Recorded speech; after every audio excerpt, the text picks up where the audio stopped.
We went to America. I think it took us about, I think maybe a week. We were on a rebuilt French liner. It came from France. And our luggage remained behind in Paris. So between my sister, my brother-in-law, my niece, and myself, we had one suitcase and 1 week of traveling. Everybody got seasick. My sister was sick. My brother-in-law and I one morning were the only ones in the dining room. We had 28 waiters waiting on us. What was even worse, the entire crew was French and all the passengers were Dutch. So nobody could talk to each other. So I was running back and forth all day long interpreting for everybody. So then when we came to New York, when we saw that Statue of Liberty, really it was something else. It was the most amazing thing.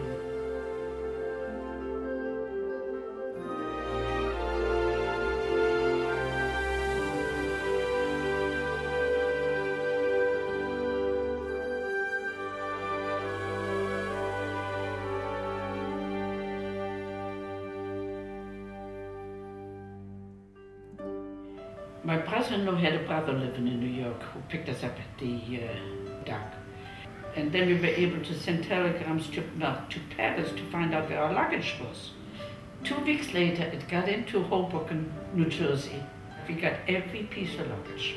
That was 1947, in June of in fact, 3rd of July of 1947, we docked in New York. And this is really the first place that I felt at home.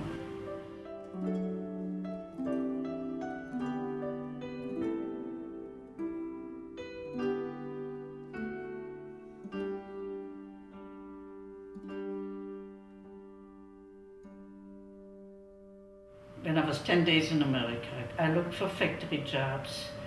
The first factory I went to, they hired me. And I worked there for about a year. My sister and brother-in-law, they moved to a small town in New Jersey, Irvington.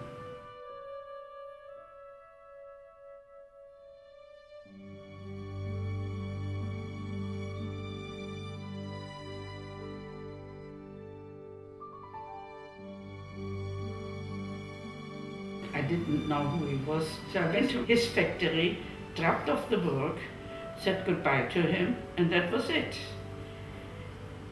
And then he asked whether I could pick up the work and deliver the work to him all the time. So I said, okay. So then I made up with my husband to meet him in the subway. So we met in the subway, so we really caught it in the subway. And then we saw each other quite a bit. I'll never forget one day, my late husband and I went together into a coffee shop and had ice cream, and that German Jewish fellow picked himself up and walked out without paying or any asking how much he owed, and my husband paid for it. And he was an extremely generous man. I mean, everything about him I felt was so kind, and I wasn't wrong. He was really the kindest man you can imagine, and I really, really fell in love with his voice.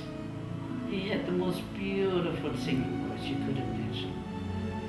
So we were seeing each other quite a bit. And see, he was with his father and 2 other partners in business. So he decided he wanted to go into business for himself. But the business in New York, there were too many of them. So he figured it would be too difficult to get started. So we went to Miami. I was sort of engaged, but you know, we didn't go through we didn't have any money, so we didn't go through anything, you know. I don't think I got an engagement ring. I got the engagement ring, I think, we were married about 10 years when I got the engagement ring. My sister could not come to Miami, they couldn't afford it. His parents couldn't come to Miami, they couldn't afford it, so we were married in City Hall, that was it. And he had a partner already at the time. I was working, he had a partner. So the partner was our witness. That was it, that was our marriage. And then we took 1 weekend off to go to a hotel for the weekend. We couldn't afford to go to take a honeymoon or anything like that.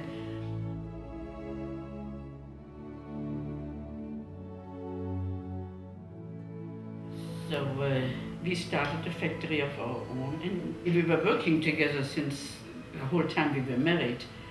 Even before we got married, I was working in the factory after work. And I learned the trade that way. We were very successful. We cannot complain. There were times that we had as many as 70 people working.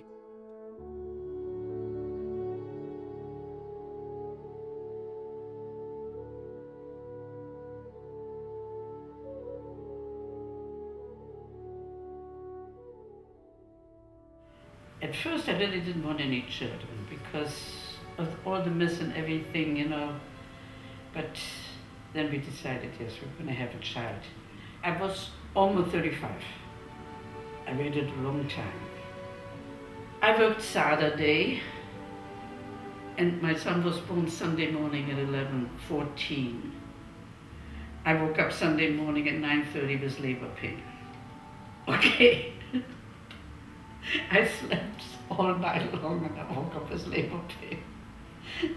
And he was a big child. He was 8 pounds and 6 ounces. I was very overprotective.